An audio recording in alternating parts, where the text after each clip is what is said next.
बहुत स्वागत है आपका। एक ऐसे मौके पर हम बात कर रहे हैं जब बाजार खुला हुआ है और रिकॉर्ड हाईज पर है। बिल्कुल इस समय अभी तक के उच्चतम स्तरों पर जो रिकॉर्ड हाईज है, एग्जैक्टली वहीं पर बाजार इस समय चल रहा है। तो सबसे पहले तो शुभकामनाएं, एक अच्छे मौके पर आप आए, इसके लिए आपका धन्यवाद। और बाजार की इस तेजी में आप क्या देख रहे हैं? क्या यहाँ से आपको नई ऊंचाइयां दिखेंगी, खास करके जिस तरह से नीचे से बाजार ने रिकवरी ली है? मतलब लगभग 21,700 के आसपास एक हाल का बॉटम बनाया, वहां से 1000 अंक ऊपर आ गया। क्या ये चाल अभी और आगे बढ़ने वाली है, खास करके इस बात को देखते हुए कि चुनावी मोमेंटम बना हुआ है और दूसरी तरफ अंतर्राष्ट्रीय चिंताएं थोड़ी हल्की पड़ी हैं, ऐसा लग रहा है? जी नमस्कार राजीव जी, आपको और सभी दर्शकों को ढेर सारी शुभकामनाएं मार्केट के न्यू हाईज पे। देखिए निफ्टी ने कुछ दिन पहले एक हाई बनाया था। अब उसके बाद थोड़ी जो ग्लोबल कंसर्न्स थे, जियोपॉलिटिकल कंसर्न्स आ गए थे, US Fed rate cut delay का थोड़ा सा संकोच हो रहा था, तो उसको लेकर निफ्टी थोड़ी बहुत करेक्ट हुई, अच्छी करेक्ट हुई। एंड वहां से देखिए बहुत स्ट्रांगली एक अच्छी रिकवरी देखा हमने और आज वापस एक न्यू हाई बनाया है। तो ओवरऑल अगर आप मार्केट में देखें तो जो ब्रॉडर मार्केट है वहां पे एक्शन काफी भरपूर है। जो हमें इंडेक्स में जो नहीं दिखता है वो स्टॉक स्पेसिफिक अगर आप देखें तो जो रिजल्ट्स आ रहे हैं, जो थीम और जो सेक्टर रोटेशन हो रहा है उसकी वजह से लोगों के पोर्टफोलियोज में काफी उत्साह है, प्रॉफिट्स हो रहे हैं। तो ओवरऑल माहौल मुझे लगता है काफी अच्छे एनवायरनमेंट है। और जो नतीजे आ रहे हैं Q4 के और जो आउटलुक है, अगर आप एक दो सेक्टर्स को छोड़ दें तो बाकी मोस्टली हमें लगता है कि अच्छे नतीजे आए हैं। कमेंट्रीज काफ़ी इंप्रूव हुई है।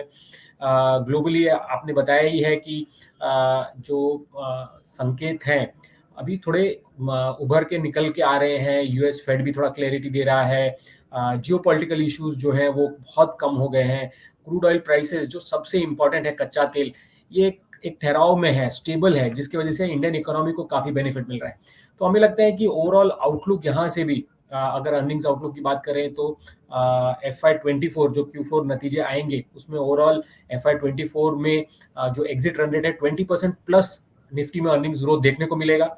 और आगे चलकर यही अर्निंग्स ग्रोथ जो है वो 16 to 18% का ग्रोथ एक हायर बेस पे बनेगा, जिसकी वजह से हमें लगता है कि ये मोमेंटम अगले एक साल में भी देखने को मिलेगा। जी, तो यहाँ पे हम ये देख रहे हैं सिद्धार्थ जी कि सिर्फ निफ्टी नहीं, निफ्टी ने तो बाद में किया, लेकिन उससे पहले स्मॉल कैप, मिड कैप, वहां पे हमें रिकॉर्ड हाई बनते हुए दिखे। आज बैंक निफ्टी ने भी अपना एक, कह सकते हैं कि 50,000 का निशान लगभग छू ही लिया, 29 अंक पीछे रह गया, वो कोई मायने नहीं रखता। सिर्फ अब औपचारिकता लग रही है कि 50,000 के ऊपर किसी दिन या किसी समय निकल जाए। तो 50,000 का bank Nifty, mid cap small cap नए रिकॉर्ड हाई पे, और अब निफ्टी भी नए रिकॉर्ड हाई पे। ये मोमेंटम हमें क्या दिखा रहा है? ये सावधान रहने के लिए कह रहा है या कह रहा है कि भाई अब बस नए पड़ाव के लिए, नए स्टेशन के लिए चल पड़ी है? जी जी राजीव जी, देखिए जो एक प्रीवियस एक हाई था वहां पे थोड़ा ठहराव आया मार्केट में, हमने थोड़ा करेक्शन देखा, चाहे वो मिड निफ्टी में हो, चाहे वो मिड कैप्स में हो, चाहे वो बैंक निफ्टी में हो। और वहां से जो अब जो मोमेंटम देखने को मिल रहा है ये डेफिनेटली हमें लगता है कि एक संकेत है नई ऊंचाइयों की तरफ जाने के लिए, एक नया मोमेंटम क्रिएट करने के लिए। और जो आपने एक बहुत बड़ा जो बताया कि इवेंट आने वाला है, जो इलेक्शन के जो चल रहे हैं 5 फेजेस में जो नतीजे आएंगे, हमें लगता है कि वो एक नया फेज इंडियन इक्विटीज मार्केट के लिए लिखेगा और यहाँ से ग्रोथ और बढ़त देखने को ही मिलेगी।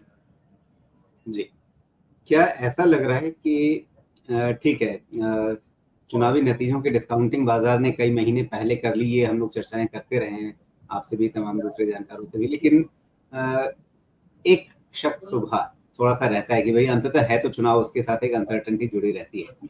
तो चुनावों से पहले एक डिस्काउंटिंग बाजार ने पहले की, उसके बाद एक लेवल पे आके रुक गया, और अब जब हमारे सामने 2 चरण के चुनाव हो चुके हैं, मतदान हो चुका है, अभी 5 चरण बाकी है, तो बाजार को क्या एक धीरे-धीरे एक सेंस मिलना शुरू हो गया है और बाजार उसको देखते हुए ज़्यादा कॉन्फिडेंट तरीके से 4 जून के लिए तैयार कर रहा है अपने आप को? जी बिल्कुल, आपने जो बताया राजीव जी, मुझे मैं पूरा सहमत हूँ कि देखिए अगर आप देखें तो निफ्टी ने 10 अप्रैल को एक हाई बनाया था और वो था 22,775 का जो एक हाई बनाया था, वहां से लगभग 5-6% करेक्शन हुआ और हमने एक लो देखा 21,777। तो ऑलमोस्ट 1000 पॉइंट्स का करेक्शन देखा हमने, 4-5% का करेक्शन, जो जो ग्लोबल फैक्टर्स को लेते हुए भी, और जो चुनाव के पहले एक जो आप समझ लीजिए जो ठहराव था, वो भी कहीं ना कहीं मार्केट ने बिल्ड किया है। अब यहाँ से नतीजे जो हैं, मुझे लगता है कि मार्केट ऑलरेडी डिस्काउंट कर चुका है।